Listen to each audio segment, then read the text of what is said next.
The following is an AZPM original production.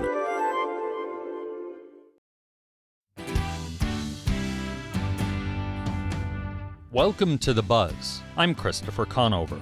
This week, the life and legacy of the late Congressman Raúl Grijalva. Longtime Southern Arizona Congressman Raúl Grijalva died earlier this month at the age of 77.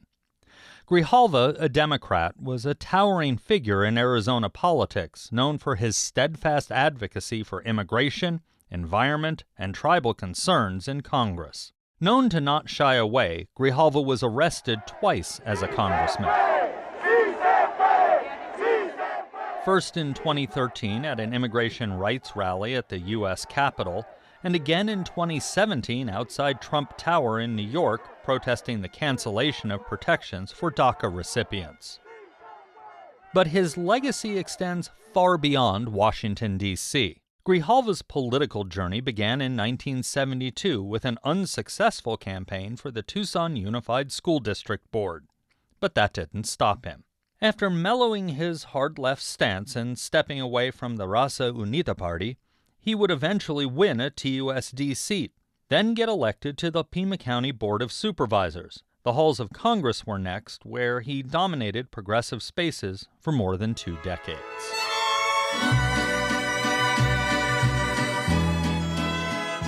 On Wednesday, close to 1,000 mourners filled Tucson's St. Augustine Cathedral to lay to rest the late congressman. Notable speakers included former House Speaker Nancy Pelosi, Congresswoman Alexandria Ocasio-Cortez, and former Interior Secretary Deb Haaland. But one speaker took the opportunity to remind everyone who Grijalva was outside of Congress. Being in a car with Raúl was an experience. Ruben Reyes was Grijalva's district director for more than 2 decades. He recalled a special moment the two had driving down Interstate 8, windows down, cigarette ashes flying back in the car, and playing air guitar to Bob Marley's 3 Little Birds. Grijalva would scream through the wind and say, "Don't worry about a thing, everything's gonna be all right." And then he looked at me and says, "Tell me the truth, Ruben, if you could sing like that, would you be working for me?" I will eventually make my way back to Somerton in the middle of the night. And somewhere along Gila Bend, I will roll down that window and let that crazy midnight desert air make a wreck out of my life one more time. And I will play, this time on Spotify, Bob Marley. And I know that I will not be alone when I start hearing those lyrics. Don't worry about a thing, because every little thing gonna be all right. Tucsonans later gathered at the El Casino Ballroom on the city's south side to honor the congressman's memory. Friends, family, and community members shared stories of his unwavering commitment and deep-rooted connection to the people he served. Many, like former Tucson City Councilwoman Molly McCassin, remembered his political antics, where he would stir up trouble. It was good trouble. We spoke at an event against the Gulf War, and we both got pamphleted as communists afterwards. The next week, all over downtown. And it never stopped Raúl. He took it to the height. He was not afraid to do what he felt in his heart was right. While others reminisced about the many reasons they continuously campaigned for him, like Bill Miller, who volunteered for 8 campaigns. The thing about Raúl Grijalva was he was a rare animal that you could get behind completely and not be afraid that he was hiding something or that he was compromised or that he was taking dirty money or doing dirty deeds. He was puro, he was the real deal. And that was a shared sentiment. From politicians to neighbors, many, like New Mexico Representative Melanie Stansberry, believed that Grijalva was totally unique as a member of Congress and that he never lost his roots as a member of his community, as a part of La Gente, as somebody who was in the fight and the good fight for justice and equality. The loud sound of Grijalva's favorite music and a collective understanding to celebrate, not mourn, rang across the El Casino ballroom as everyone explained to our Paulo Rodriguez what it meant to be, in the words of Grijalva, all about the love. So what does all about the love mean to you? You know, this isn't going to make sense, but it means keep on working. Keep on fighting, because it's not over. We're really all one people. That love between us, whether we acknowledge it or not, is there. And, you know, we try to play to it and try to bring it forth. All about the love means that you look beyond the petty BS that too many of our politicians are into, and instead you look into the hearts and souls of people in need and you lift them up. As stories, laughter, and tears were shared, it became clear that Raúl Grijalva was more than a politician. He was a voice for the voiceless, a champion for social justice, and a beloved son of Tucson who will be deeply missed. Among those who have shared memories of Congressman Grijalva since his death is Pablo Manriquez, an immigration reporter whose work has appeared in Texas Monthly, Vanity Fair, and The New Republic.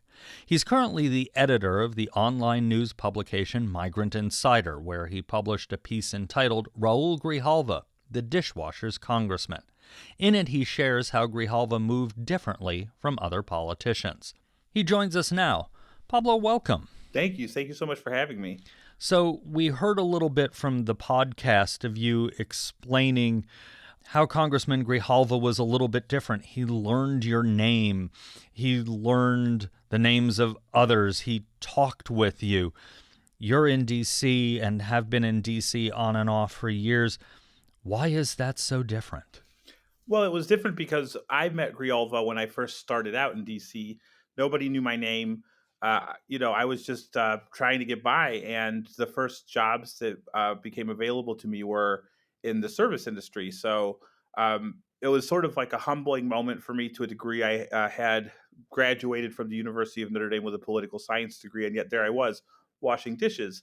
But the place where I was washing dishes is known as an establishment bar.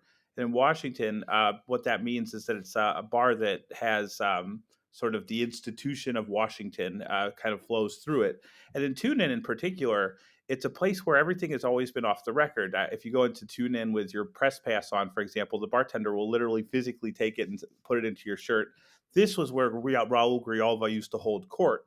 This was 2010, so you're talking people like Anthony Weiner coming in, James Einhoff from Oklahoma, and they would come, they would have burgers, they would have taco night. You know, it was always interesting to me starting out how much these lawmakers who we would see on C-SPAN up on the TV, how much do they tip? We would kind of take note of that and sort of see like who tips more, Democrats or Republicans. And we would be running these kind of experiments with our overeducated selves behind the bar. And what was interesting to me at the time was that Congressman Grijalva was the only one who actually knew us by name.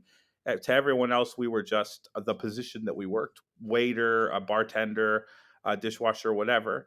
Because the restaurant itself, the help in the back was pretty much all Spanish-speaking Latinos, and Raúl Grijalva was obviously fluent in Spanish. He had this relationship with us that other lawmakers didn't have. But even the lawmakers that were also fluent in Spanish didn't actually take the time out to learn our names, kind of like know our national origin. You know, he knew that I was Pablo, I was from Chile. He knew us by name, and he wasn't the kind of guy to judge us for going out to have a cigarette or like sneak a Grand Marnier or something like that, you know, behind everyone's back. We gravitated to him for that reason. He was somebody who saw us as more than the position that we worked. So as I left the service industry and became a fashionable white-collar professional here in the Beltway, my name obviously didn't change. And to Raúl Grijalva, the person that I was didn't change either. It didn't really matter if I was wearing an apron covered in grease and suds, or if I was fully suited up, you know, in the latest Brooks Brothers. To him, it was just, you know, the guy who, you know, used to work at Tune In, you know, have a cigarette with him on the patio and things like that. What is it? Because we have, in the days since Congressman Grijalva's passed, we've seen a lot of articles written, a lot of things said now that the funeral has passed about Congressman Grijalva, but yours was different. You talked more about the congressman. Well, actually, you didn't talk about the congressman as much. You talked about Raúl. Why did you decide to write that piece versus the piece that talked about all of his legislative accomplishments on the local and the federal stage? I wrote the piece that I knew to be real about the relationship that I had with him. The relationship that I had with him as a lawmaker didn't really begin in earnest until I was a reporter on the Hill, starting in 2021. My editor is Puerto Rican, and to him, the latest proclivities in a bill about the Puerto Rican status, for example, whether it's a state, whether it's a sovereign national territory, and so on. These are debates that Puerto Ricans have been having for over a century, and they're incredibly emotional. But Raúl Grijalva was forced to know the inner workings of these proclivities so that he could broker conversations and negotiations between Puerto Ricans like AOC and Nydia Velázquez and Darren Soto and some of these other congressmen that would come along the way. And one of the things I realized in covering Puerto Rico from 2021 until about 2023 is just how far back institutionally his knowledge went of both movements within Puerto Rico and the priorities on the island. It's an island where it can be reasonably said that you ask 10 people what the status of Puerto Rico should be in the world and you get 10 answers. Well, Raúl Grijalva knew all 10 of those answers. He was always taking the job very seriously, but he wasn't necessarily taking himself seriously, which is one of the things that I think really distinguished him between. Not only did he have a mind and an eye for the details, like my name, the various ways, the committee procedures and things like that move legislation forward. I remember there were a lot of hearings, like markups, and some of these things, especially in Natural Resources Subcommittee, one day it might be like water rights on reservations. The next day it might be NEPA plantations in the tropical islands. And he understood the proclivities of all these cultures and all these industries. And he knew them on a level that he wasn't flashy about. He didn't make knowing more than you about a topic central to his identity and make it central to his relationship that he had with you, which is the kind of power move that you start to expect and you start to see a lot from people the longer they stay in this town. But he didn't throw in your face that he had that institutional knowledge. He wanted to know more, where are you at today and how does it impact how things can move forward, not how he can leverage maybe something stupid you said, maybe something that like incoherent that you might have said starting out to make you forever a stupid and incoherent person. He was very, very thick-skinned in a place where people are very thin-skinned, where people do hold a grudge. Congressman Grijalva never seemed to take anything too personally. Seriously, yes, but not personally. Well, thanks for joining us for a few minutes and giving us the Washington look. Thank you for giving us a couple of minutes of that view. Thank you so much for having me. It's an honor to be able to share about Congressman Grijalva. That was Pablo Manriquez, editor of Immigrant Insider. You're listening to The Buzz. After the break, we get a more personal look at Raúl Grijalva. Stay with us. Each morning, it's a new opportunity, a chance to start fresh. Up First from NPR makes each morning an opportunity to learn and to understand. Choose to join the world every morning with Up First, a podcast that hands you everything going on across the globe and down the street, all in 15 minutes or less. Start your day informed and anew with Up First by subscribing wherever you get your podcasts. Welcome back to The Buzz. I'm Christopher Conover. We're looking at the legacy of the late Congressman Raúl Grijalva this week. While many southern Arizonans knew Grijalva as their elected official, for a smaller group, he was family. Adelita is one of his 3 daughters. We have heard so much in recent weeks about the legacy of Congressman Raúl Grijalva. You have a different view. That's Dad. I do. What's the legacy of Dad? You know, he raised 3 girls to be opinionated, ambitious, caring, thoughtful, and he has 5 grandkids that he also imparted that to, a huge desire to you just have to continue to learn. And because he was so humble in so many different spaces, he taught us from early on that you say thank you all the time. So I'll give you an example. We're at a restaurant and we were little. I think I was maybe 4 and my little sister was 3, and she was ripping a napkin and just kind of throwing it on the floor. And he stopped her and he said, "Do you see that woman right there?" It's like, "Yeah." "Do you see her cleaning up everything?" "Yes." "Well, you're making more of a mess for her. Is that okay?" "No." It's like, "Well, then get out and go pick it up and don't do it again." And that's sort of the kind of thing that he did all the time. Like always thinking about what was happening for other people. And I think a lot of that came from the fact that, you know, he worked like garichimaka, dishwasher. My tata worked incredibly hard. Both my nana and tata had a 5th grade education or below. And he always said that education is so important, but it is not the measure of a person's intelligence, because your nana and tata are smarter than anyone I've ever met. So that was always important. Where like he wanted us to get an education. My nana pushed education so hard, but that it wasn't the measure of a person's intelligence. I've been here in Tucson 20 years, so lots of interactions with him. And one of the things when we've had new reporters come in, I've always had to warn them, when you call the congressman's office and talk to Ruben or somebody in D.C. to try and set up an interview, a little while later, the phone will ring and there will be this voice on the other end that says, "Hey, it's Raúl." And it will take a minute to realize that, oh, that's the congressman and not someone else that you can't remember calling. Was he that approachable in, for lack of a better term, real life, the non-Congress side of life? All the time. Anytime we'd go to a restaurant, someone would come up, "Oh, hi, mijita, and I need your help." It's like, "Okay, what do you need? Here's the number. You call this number and you tell them I told you to call." He talked to everyone all the time, but so did my mom. So we were often like, "Can we leave? We finished eating an hour ago. Can we leave this restaurant?" He would, on a regular basis, just sit outside, and I'd look out there and there was some neighbor out there just coming to like, "Hey, Raúl, how are you?" and sit down and talk. And he would have really meaningful conversations with anybody that was interesting. And for him, it was more like, "Help me understand what's going on," or "Let's talk about, you know, this sport." He knew a ton about pickleball because he had a conversation for an hour and a half about someone who loved pickleball. He's like, he came back to me and said, "Have you ever tried pickleball?" I was like, "No." He goes, "It sounds interesting. You should try it out." So he just was a sponge on learning. And, you know, he knew a lot of different music. He knew varied artists and authors and genres of, you pick it. He had like favorite movies of every genre. I mean, I think people would be surprised that Friday was one of his favorite movies. He would laugh so hard.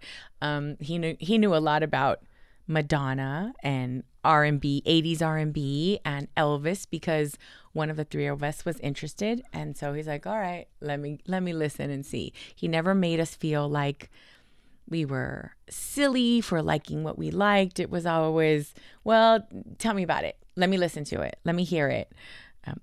He would sit for hours on end with my kids about, like, my son is really into drafting stories and, you know, wants to be a filmmaker and wants to be an actor. And he was never dismissive of that. And you would think that given all of the things that he knows, that he would say things like, "Well, I don't know about that." He's like, "The arts are really important. And if, you know, that's what you want to do, that's okay. But I want you to always have like something to fall back on. So you need to get your degree. You can do whatever you want to do while you're there. I don't care what kind of classes you take. I just want you to have one." You know, my daughter's into mariachi, and I don't remember growing up with mariachi, but as soon as my daughter Adelina was into mariachi, he was full on in remembering all of the stories about different mariachi artists. And so he was just very approachable. He'd just sit there and kind of like listen for hours to his grandkids. I don't know a lot of tatas that would do that. It sounds like your dad raised 3 independent, thinking on your own women, and 5 grandchildren, his own influence on them in the same way. Do what you want, but do it well. Correct. And work hard. No one is going to give you anything, and you don't deserve to be given anything. If you have to work for it, then you'll appreciate it. And I worked from the time I was 16 years old and would walk to the high school that my kids go to and the middle school that my youngest goes to. And I want them to understand that it is in these environments where you meet people from a lot of different backgrounds and a lot of different interests that it helps you grow as a person. And he, in an interview, he talked about Sunnyside High School, and he said, you know, it wasn't a bad school. I got a good education, but you come out of there with a strength you can't buy and you won't get if I'm handing you like a silver spoon. So he always encouraged us to have our kids in public school, and we were always in public schools. So his grandkids are in public school, and it's important. I remember when I first moved to Tucson and was working here at AZPM, and we were headed out for a shoot, and we came down University and turned left on 4th Avenue, and my videographer said, "Oh, that's our congressman." And he was sitting out in front of Epic Cafe, oddly in front of the part of the mural with the elephant bowing down. I don't know if that was on purpose, having the elephant bow down to him, but he was just sitting there, and it became one of those things when you drove by. Oh, yeah, there's Congressman Grijalva sitting there having a cup of coffee, hanging out, just like everybody else in Tucson. Reading the paper. He read, 4 papers before most people got up in the morning. I mean, he knew a lot about a lot. He worked really hard all the time, and then would read like a whole novel from DC. It would only last 1 round trip because that bag that he carried around all the time, schlepping and having staff schlep, most of the time had 2 or 3 really thick novels and a lot of paperwork. You're talking about the travel, and we won't ask your age because that would be rude, but he was in in Congress for over 2 decades, and before that, Pima County Board of Supervisors and TUSD.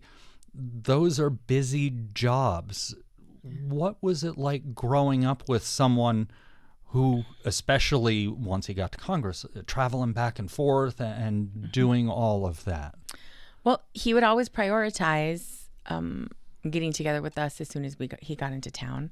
And my mom was really good at like, oh no, we're having dinner with the kids. Like, okay, I don't care how tired you are.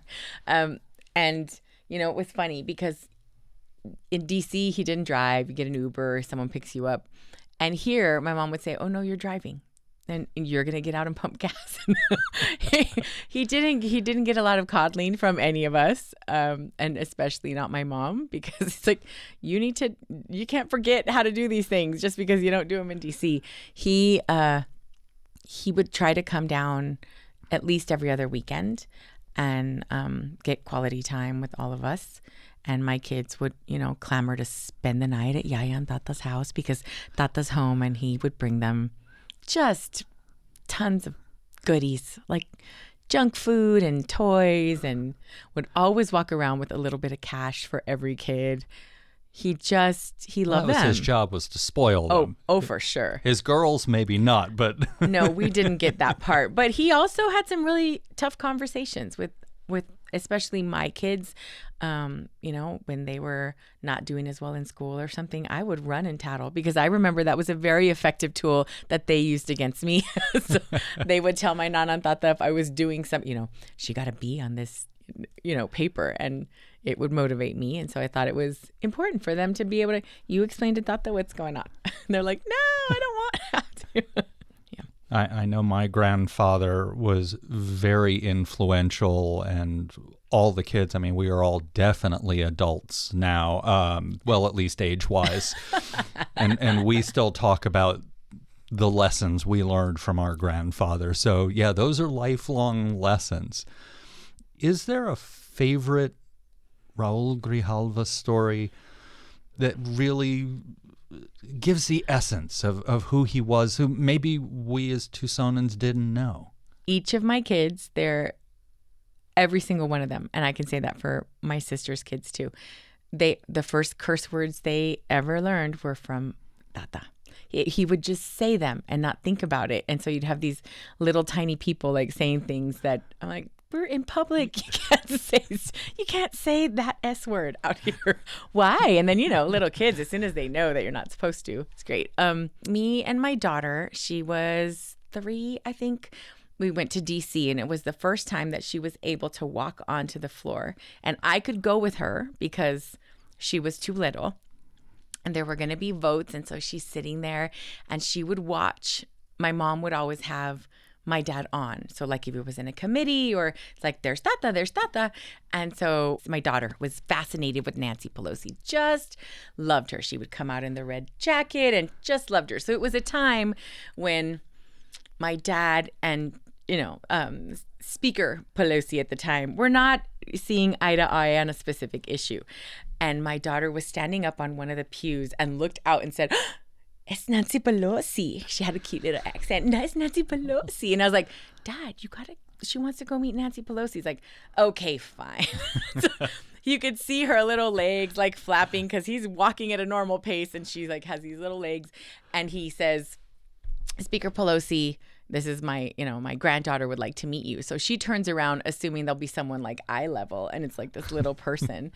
And so I think that endeared, Speaker Pelosi to my dad. And I think that, she would write little cards to the grandkids. When my dad found out that my daughter was a big fan of AOC, he got her to write a little note that my daughter still has framed. And I just think he thought about them all the time.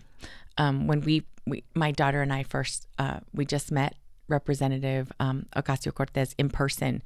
And she looked at my daughter and said, oh my gosh, you're the one that is in the group. And she said, I'm sorry, because you sing. And my dad had shown her, he goes, he would show me videos of you all the time. You're so talented. Oh my gosh, my daughter was like, what? Surreal moment. But it just sort of highlighted that he always was thinking of all of us.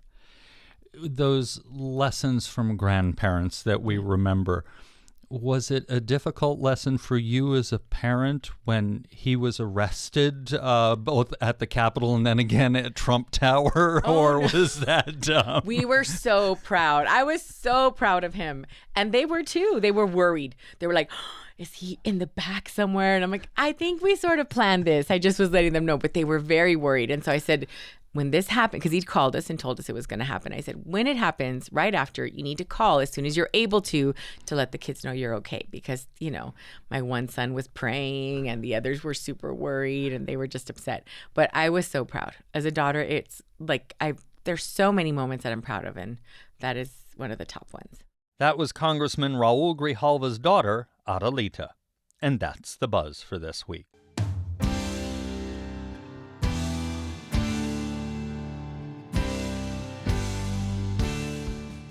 You can find all our episodes online at azpm.org and subscribe to our show wherever you get your podcasts. Just search for The Buzz Arizona. We're also on the NPR app.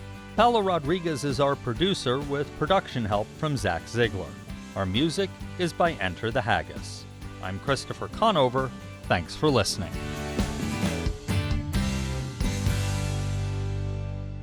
Like this podcast?